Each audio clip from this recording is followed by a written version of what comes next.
conversation. My name is Amanda Bonilla. I use she, her pronouns, and I am Development Associate for metoo International. We'll get into a little bit more about the organization in a few minutes. Right. So I'd also like to acknowledge the space that we're creating and just set some establishments, some rules, some guidelines. First and foremost, to respect the space, respect difference, be mindful of taking up space and making space, and remember that we are collectively doing this together. Also, this is a no judgment zone. Every step you take towards your healing is an act of courage. As our panelists share their wisdom and stories, let us approach the conversation with curiosity and compassion for them, for ourselves, and for each other. We also want to lean into curiosity. Tonight's conversation will give us space to learn more about the significance of this play and provide insights into the work of metoo International, all while sharing resources for survivors to deepen their healing and for allies to step up as advocates and disruptors of sexual violence. Know that for tonight's space, while we cannot hold individual stories or experiences with sexual violence in this conversation, we will absolutely share our contact information and resources to support you in your healing on purpose. Finally, seek out resources. We have curated toolkits and resources that we would love to share, and I'll make sure everyone knows how to get to those resources by the end of the night. We will have a sign-up sheet in the lobby if you'd like to stay connected with the metoo community and sign up for our monthly newsletters, and learn about our upcoming programs and events so we can all stay in community together. All right, let's move into the talk. We know that Black women and gender-expansive folks are disproportionately impacted by sexual violence, and yet their narratives often don't make it into mainstream conversations in our communities. Because of this, Loy Webb, the playwright, was intentional in her decision to write Black survivors into the center of this play and thus into conversations about sexual violence and survivorship. It's also why metoo International centers Black women and gender-expansive survivors in our work to support survivor healing and build a global survivor-led movement to disrupt and end sexual violence. We are excited to be here and celebrating Sexual Assault Awareness Month and host this discussion with the director and staff of metoo International, and to consider the role we can all play in helping survivors heal on purpose and supporting bystanders in becoming allies and advocates in this movement. All right, so let's meet our panelists. I'll start with Marguerite. Can you introduce yourself? Oh, no. I mean, yes, a guest in the house. Guest in the house. We'll begin with Carlisa. Right. Yes. Go ahead. Okay. Hi, everyone. I'm Carlisa Johnson. I use she, her, hers pronouns, and I am the media and narrative strategist at metoo, which basically means that I really work to curate our communications and ensure that in our language we're centering survivors and everything that we do. And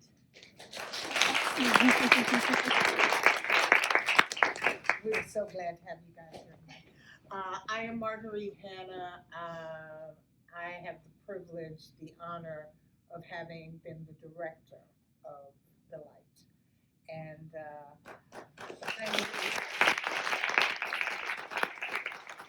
I will say, and I'll ask for one more short applause, I'm going to ask that she stay where she is because she has worked hard enough tonight. But the actress that played Genesis did step into the room. So.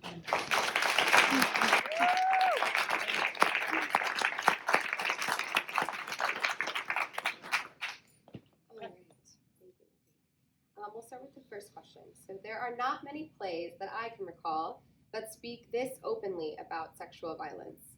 What was it like for you as an individual, as well as a theater, to take on this subject matter? And following that, what drew you to this work?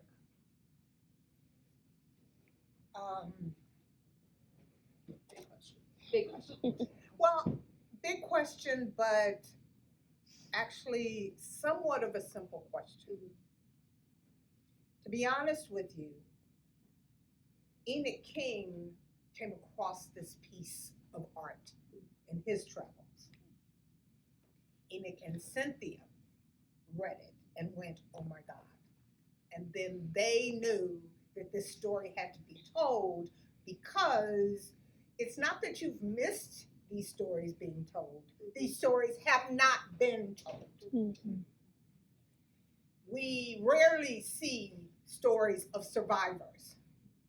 We have conversations about trying to prevent trauma, trying to get people to acknowledge trauma, but how often do we see people, women, men, people in general who have survived it, are thriving, but have this that has not healed that they are traveling around with?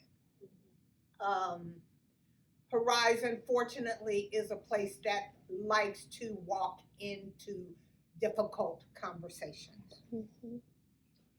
This space, yes.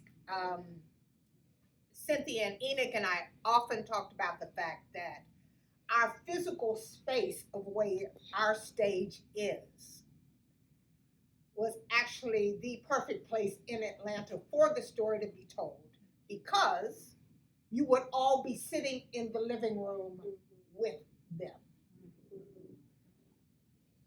It was important to the three of us that we inform you, show you, model for you what this is and how this conversation can be had, and how loving each other does not mean the conversations aren't going to happen, need to happen, going to be difficult. There's something being hidden. So that was very important for us, that all of this was happening so that the experience could be exposed. Thank you. And I think, like you said, this is the perfect space because we've all been in it, right? So thank you for bringing that here too. What is the significance of having Genesis, a Black woman, at the center of this play? And what do we see Rashad's role as?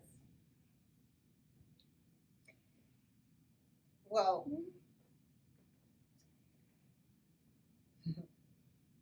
Black women, we get lauded for being strong. We have no choice but be strong because we are not treated like flowers. So we assume the role that we have inherited. But that is only masking the same pain and hurt that anyone else is experiencing. And that's very challenging for Black women.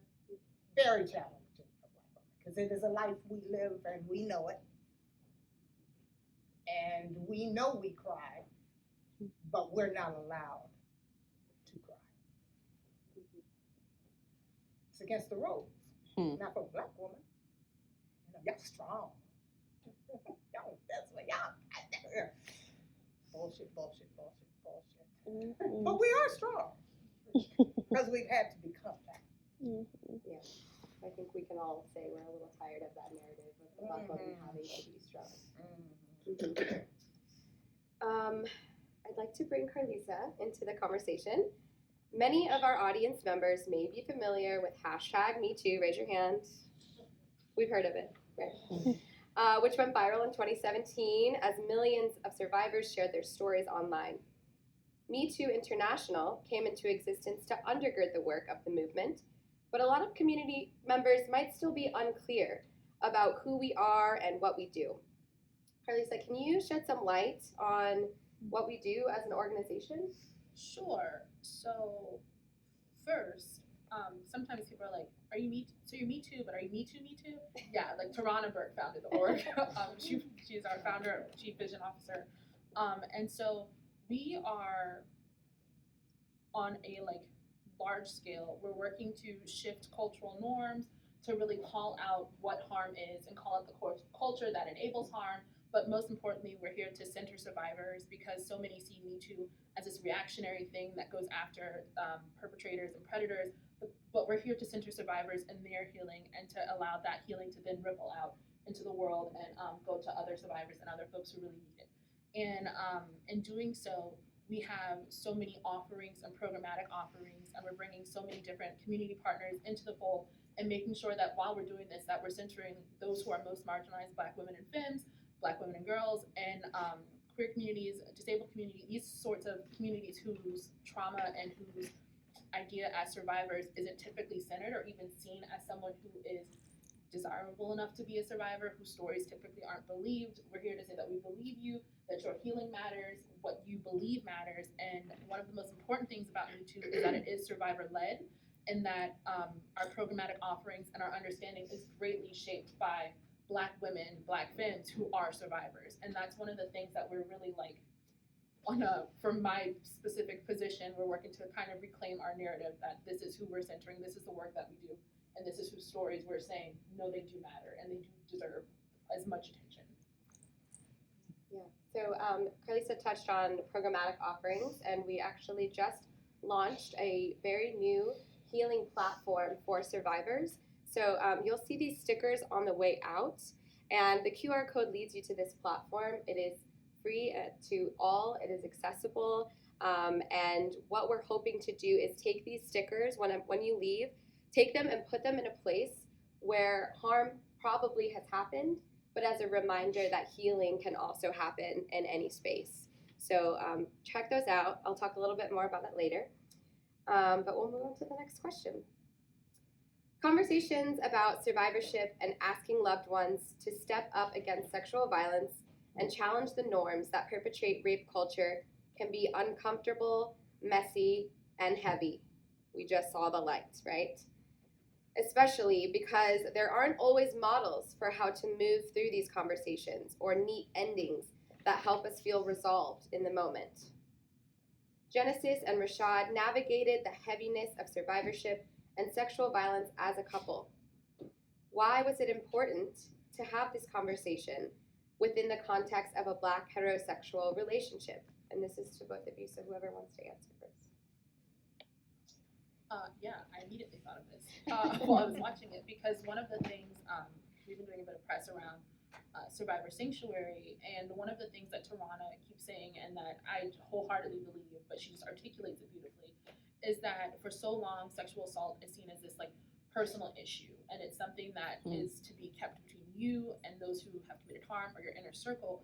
But we have to look at sexual assault and the harm that it causes as much as a public issue as like a climate crisis, as any sort of other social justice issue, as any sort of advocacy. So telling these stories in this way and bringing it into the public sphere, because it is a public health crisis. We all have something to do with it. It is important to all of us, especially as it pertains to Black folks, who we have so many things already against us that I know it's so easy to be like, we can't bring this in because then it makes us all look bad. Okay, like that's a part of the problem. So just really seeing this and knowing that it's bringing this conversation into the public sphere is extremely important, and I think that's truly why it really, I don't know, it just rings, it touches home, but it's why it's just so critical. I also think, I'm really so glad to hear about centering survivors and Survivor Sanctuary, because coming to see the shows, more people came up to me and hugged me and said, thank you, that's my story too. And these are people that who are thriving, but they're whispering in your ear, ooh, thank you. And you're like, whoa, okay. So taking it out of the closet, shedding light, light in the darkness removes the darkness. So that's a definite. That is something that we all accept. I also think for Black people, culturally, we have our own set of quick answers for all kinds of situations like this. And we are all, until we are educated, will fall into those traps of, well, why were they there? should they not have known? He was, I want to, we have that because that is our community's knee-jerk response to so many things. And what I see in Rashad, because it was always important to me, and Cynthia can say this, it was always important to me that they had the best love story until it wasn't. Because I wanted you guys to want to be there. I was like, everybody in the audience should want to be part of this couple. They should want to be one of these couples, right? Because I want you to see yourself and then see how it derails. And then that way, you're not separating yourself from the derailment because you've already bought in and said, that's what I want to be. That's who I am. That's what I want. And now all of a sudden, it's derailed and you're like, oh, wait a minute.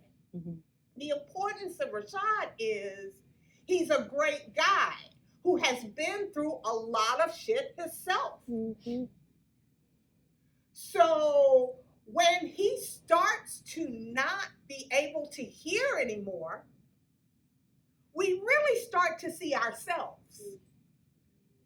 Because then we think about those times where our knee-jerk reaction was, well, he was married, what was she doing there? Or whatever our knee-jerk reaction. So that's why it's so important that he is this guy that wants to be better, that wants to be everything that she needs. Because how do we find out where we're missing the mark for our loved ones if it's not modeled for us and we see it and we're like, oh wow, wow, you can love and still stop listening at the right time.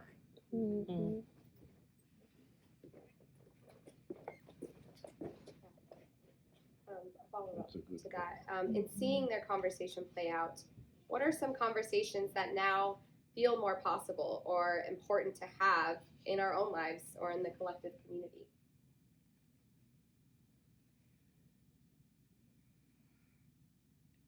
The thing is, and we talked about this constantly, we just really wanted people to go talk. Yeah. You know what I mean? Because everyone's story's different and personal. Yeah. And that's why what you guys do is so great, because one of the things we did not want to do, we knew we weren't qualified to have our standard, talk back after every show, because I'm not qualified to hear anyone's story. You know what I mean? But if we can give them an example that challenges them to start the conversation with somebody, then my poor actors who are giving their all every night, they've done what they came to do. Theater at its best is an opportunity for community to, in live, real time, see itself. And it is important to hear the moans and groans and all of the responses that are happening in the room, because they inform us emotionally and physically.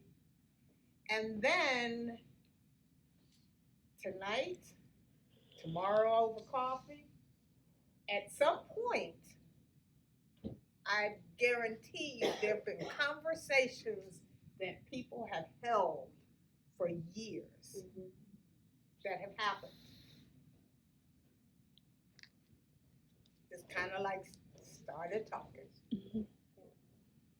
It breaks down the wall and gives the permission to, if someone felt like they didn't have the permission to speak their truth. A lot of times we talk about survivors and survivors, but some people don't even identify themselves as survivors yet. They may say, I was harmed. They may say, I experienced this, but they themselves might not say, I'm a survivor, until you say, you give them permission to be. So we really appreciate that. It's also, what you both are touching on is that having like the language to articulate what has happened, to articulate the trauma, the harm that you've experienced is also really important and very hard to come up with those words, because Genesis' character said that like, I just went numb. You can't, how do you explain that to someone who hasn't experienced it? So it's important to kind of sometimes hear other survivor stories, but also to like through the resources that we offer to have this language and these like somatic practices that, you know, give you a moment to go into your body to see what it was that you feel, what was the tension that you felt, to articulate that and to then heal from that. Because if you can't even like on the very base level, there's people who can't even articulate what happened to them. So how do you go from there if you can't even to yourself, let alone to anyone else? So very important to see stories like this. We're going to close out with one more question. Webb dedicates the light to every Black woman or girl who has been through the darkness. She writes, I hope this play is the light you have so desperately been searching for. I want to ask each of you, an audience, feel free to think about it for yourself. What is your light?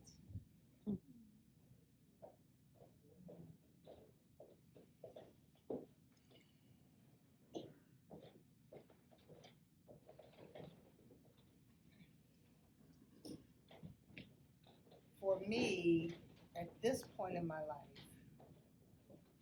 light is getting old enough to be willing to say the truth calmly all the time and not really care about the consequences.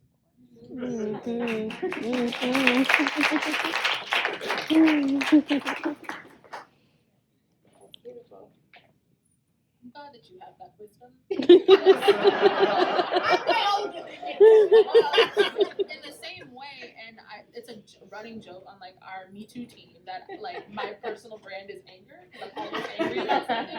But my light is that I hold onto my anger, and it's righteous anger, and it drives me to seek ways of impacting my community, to see ways of impacting the media, journalists. And so yeah, that's surprisingly enough, I always encourage people to get angrier, and you can hold on to that because you should feel the full breadth of your emotions at all times. So yeah, it's my anger. My light is my anger. I love that, Carlisa. I love that for you, because we need that. We need that fire always. All right, so just some wrapping up information. We invite you to join us in observing Sexual Assault Awareness Month with intention and purpose. Visit the lobby to pick up, you'll see the QR codes that'll take you to our website, which has toolkits, resources, and as well as the stickers that will take you to Survivor Sanctuary. Please feel free to put them where you think they're going to be helpful to people. So whether it is your bulletin board at work, at church, and the places that you frequent, anywhere, so that a survivor who needs this can have access to it. Each Survivor Sanctuary, I just said that out loud, never mind. All right, so just so you know, when you go to our website, some things that might help survivors are the Coping with Triggers toolkit and the Who Do I Tell, How Do I Tell toolkits. And for allies and advocates, you might want to check out Masculinity, Male Privilege, and Consent toolkit, as well as Moving from Bystander to Advocate and How to Support a Survivor. So we'll stay around. This is another one of our, just wave your hand, another one of our staff members here. We'll stay around for a little bit if you have any other questions. But I would just like to clap it up one more time for our panelists. Thank you so much. And I hope everyone has a wonderful evening. Thank you. Thank you.